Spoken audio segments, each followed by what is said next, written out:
name is Felicity. I'm the program manager at FARRMS, and I'm here today to talk a little bit about our Farm Dreams workshop. Farm Dreams is a free two-part online workshop that is going to be held this November 3rd and November 10th, Thursday nights online from 6 to 8 p.m. And it's a program for anyone who has dreamed of starting a farm. Anyone can participate in Farm Dreams. It is free to attend and it's online, so it's really geared toward people who are interested in starting a farm. Whether you have experience in farming or not, it's open to all.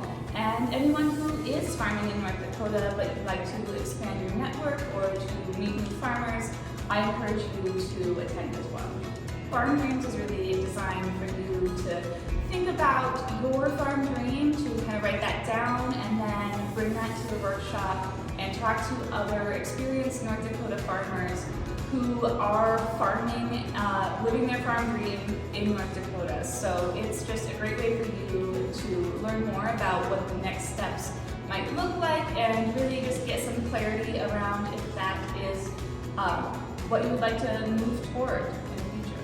So you can find the short registration form on our website, which is farrms.org/dream, and that is farms with 2 R's. So it's FARRMS.org/dream. If you want to learn more about FARRMS, first you can visit our website, which is farrms.org. Again, farms with 2 R's, FARRMS. And you can also follow us on Instagram or Facebook to stay updated on what we're doing, and those are at farrms.nd.